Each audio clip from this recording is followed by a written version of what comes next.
Yesterday's match was not just a loss, it was humiliation. हमने घुटने take दिए south Africa के सामने। हमारे पास स्क्वाड था, हमारे पास बैटिंग डेप्थ है, हमारे पास बॉलिंग बहुत तगड़ी है, पर South Africa had the execution. They had a plan and they executed it to the perfection भाई।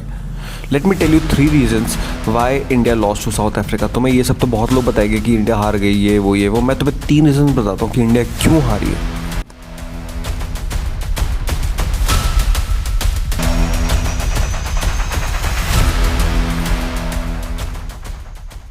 Reason number 1, poor middle over batting. दोस्तों मैं तुम्हें एक अच्छी चीज़ बताता हूँ। तो इंडिया अभी तक जितने बायलैटरल्स खेले थे वो खेले थे फ्लैट ट्रैक्स पे। वहाँ पे क्या था कि तुम्हें हर ओवर में 3 छक्के 3 चौके ऐसे ऐसे दिख रहा था। अब आईसीसी जो पिच बना रही है स्पेशली T20 वर्ल्ड कप के लिए, इसमें तुम्हें बॉलर्स के लिए भी उतनी ही हेल्प है जितनी बैटर्स के लिए हेल्प है। तो इससे हो क्या रहा है कि अब तुम्हारी बात आ जाती है स्किल्स पे। और मैं तुम्हें सच्ची बता रहा हूँ, ये जो मैंने कल ऑब्जर्व किया और मैं जो पिछले 4 मैच से ऑब्जर्व कर रहा हूँ, क्योंकि आज की जो लॉस है ऐसा नहीं कि तो अचानक से हो गया भाई। This was we were seeing this again and again हर मैच में, लेकिन कोई एक बंदा खड़ा हो जा रहा था। तो मैं तो बता रहा हूँ हमारे बंदों के पास स्किल नहीं है। We lack in skill in middle overs. हमारे बंदे always they are looking for कि छक्का मार दूंगा चौका मार दूंगा, पर उनके अंदर वो स्ट्राइक रोटेशन की स्किल नहीं है। मुझे लगता था तिलक वर्मा में है, पर 4 मैचेस में हमने देखा जो ग्रुप स्टेजेस के थे वहाँ पे तिलक वर्मा भी उतने अच्छे से स्ट्राइक रोटेट नहीं कर पा रहे थे।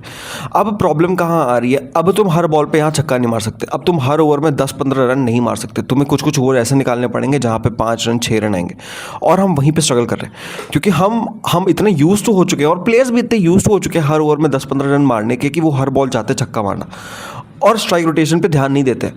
पर दोस्तों ये आईसीसी का टूर्नामेंट है और आईसीसी की पिच ऐसे ही बनेंगी। मैं तुम्हें बता रहा हूँ, अब फाइनल भी अहमदाबाद में ही है। तुम फॉर एग्जांपल तुम फाइनल पहुंच भी गए, जो कि अब तो बहुत मुश्किल लग रहा है जिस हिसाब से चल रही है टीम।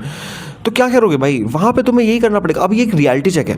अब तुम्हें बैठना पड़ेगा ड्रेसिंग रूम में, तुम्हें ये चीज़ डिस्कस करनी पड़ेगी कि भाई we can not hit the each and every ball. हमें कुछ बॉल रोकनी पड़ेंगी, हमें कुछ ओवर सिर्फ 6 से 7 रन के बनाने पड़ेंगे, हमें सिर्फ स्ट्राइक रोटेशन पर ध्यान देना पड़ेगा। मिडिल ओवर्स में स्पेशली, पावर प्ले में चलो जो भी करो। तो देखो अब हर एक टीम ने इंडिया की कमजोरी पकड़ ली है, दैट इज़ कि इनको पेस मत दो, इनको पावर प्ले पे तुम पेस मत दो। हमारे प्लेयर्स पेस के खिलाफ तो बहुत अच्छा खेलते हैं। अगर पेस ऑन हो, बढ़िया एकदम तेज गेंद आ रही है, फ्लैट ट्रैक्स है, पेस आ रही है, बहुत अच्छा खेलते हैं, छक्के चक्के चक्के चौके चौके लगते हैं, और उससे हमारी आदत बिगड़ गई। तो अब हर टीम ने ये कर दिया कि पहला ओवर एक स्पिनर को डलवा दो, उसके बाद पेस ऑफ कर दो, मतलब गेंद में पेस ही मत दो।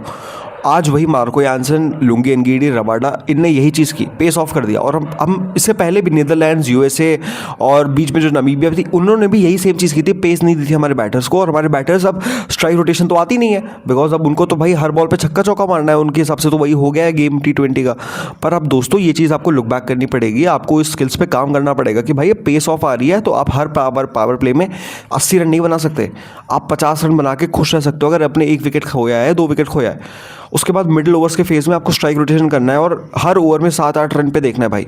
मैं अब इतने अब जो 300 पार 400 पार नहीं भाई, ये आईसीसी की पिच है, आपके बायलैटरल के फ्लैट ट्रैक्स नहीं है ये। Reason number 2, I think tactically out class कर दिया।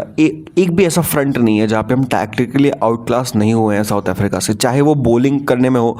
हमारे बॉलर्स, हार्दिक पांड्या का मैं लास्ट ओवर वो सेग्रीफाई करना चाहूँगा। आपको पता है कि ये पिच स्लोअर वंस को बहुत अच्छा होल्ड कर रही है, पर हम अभी भी पेस दिए जा रहे हैं, बैक ऑफ लेंथ गेंद कर रहे हैं। आप साउथ अफ्रीका की देखो, अबे लुंगी एनगीडी ने 3 ओवर किए थे शायद, पावर प्ले में कुछ ऐसे किया था, उसमें 18 में से कम से कम 12-13 ball only were slower balls. Suryakumar Yadav ने जो 22 बॉल खेली उसमें से 17-18 बॉल से स्लोअर बॉल्स खेली है इनटू द पिच। तुम समझ रहे हो, देवर क्लियर विद देयर प्लान्स। उनको पता था कि हमें यही चीज़ करनी है, चाहे वो मार्को यानसन की नकल बॉल्स हो जिसमें उससे अभिषेक शर्मा का भी विकेट लिया। तो हम वहाँ पे भी पूरे टैक्टिकली आउट क्लास हो गए। और सेकंड रीज़न, हमने जो अपनी तरफ से खुद से हगाए। हम क्यों ये मस्ती कर रहे हैं कि हम, अबे अक्षर Patel is the vice captain of Indian team, vice captain of Indian team. आपने उसको बाहर करके वॉशिंगटन सुंदर को ले आया। अबे world cup T20 world cup 2024 का फाइनल याद है, वहाँ पे क्या हुआ था? वहाँ पे भी हम 30 पे 3 विकेट गिर गए थे, वहाँ से 170 रन का प्लस टारगेट बनाया था, बिकॉज वहाँ पे बीच में एक अक्षर पटेल की 47 रन की इनिंग आई थी विराट कोहली की, तो जो थी वो थी।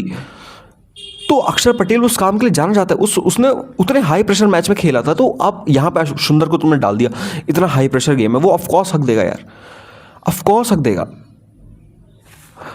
तो आई थिंक वो वहाँ पे हम टैक्टिकली हमने आउट क्लास हो गए एकदम किया, और वो हमारी तरफ से एक टैक्टिकली गलती थी कि हमने वॉशिंगटन सुंदर को खिलाया इंस्टेड ऑफ अक्षर पटेल। और सेकंड चीज़, हमने भाई हमारे जो जितने भी बॉलर्स थे उसको अच्छे से यूज़ नहीं किया। रीज़न नंबर 3 दोस्तों, फील्डिंग। अबे मैं इस मैच की बात नहीं कर रहा हूँ, चलो इस मैच में तो इतने कैच ही नहीं उठे कि तुम कैच क्या पकड़ोगे, पर भाई तुमने साउथ अफ्रीका की फील्डिंग देखी, अभिषेक शर्मा का जो कैच था भाई, भिड़ गए दोनों, फिर भी उन्होंने कैच कंप्लीट कर लिया भाई। अबे हम हर फ्रंट पे हारे हैं, हर फ्रंट पे साउथ अफ्रीका से हारे हैं हम। अब सीन ऐसा कुछ बन गया है कि अगर अगले 2 मैच जीत भी जाओगे तब भी ऐसा कुदरत के निज़ाम पे तुम्हें डिपेंड होना पड़ेगा कि अगर वेस्ट इंडीज़ हार जाए, साउथ अफ्रीका तीनों मैच जीत जाए, तभी तुम क्वालिफाई करोगे। हमारा नेट रन रेट इतना पीछे लग गया है, मतलब हम जो पाकिस्तान का मजाक उड़ा रहे थे, साला हम पे ही आ गया कुदरत का निज़ाम भाई। This is the cycle of life भाई, यही से होता है भाई कि आप जो आपको ओवर कॉन्फिडेंस नहीं चाहिए होता है। और आई फील चलो ये गुड बम्प है, गुड लेसन भाई, और आई थिंक अब मुझे तिलक वर्मा को दोबारा नहीं देखना भाई। I want Sanju Samson to play, और मैं जानता हूँ संजू सैमसन का भी फॉर्म इतना अच्छा नहीं है, पर मुझे लगता है भाई कि संजू सैमसन कम से कम इंटेंट दिखाएगा, या तो मारेगा या तो आउट हो जाएगा। Tilak Varma out of picture लग रहा है भाई। सेम फॉर अभिषेक शर्मा, पर मैं अभिषेक शर्मा को और चांस दूंगा, बिकॉज भाई 1 साल से उस बंदे ने T20 में जो किया है, मैं और बैक करूंगा उसको। अभी आगे की पिचेस शायद थोड़ी अच्छी मिल जाए। मुझे डर तो इस अहमदाबाद के गंदे ग्राउंड पे लग रहा है, बहन डिमोलिश करवा दो भाई, इसे डिमोलिश करवा दो भाई।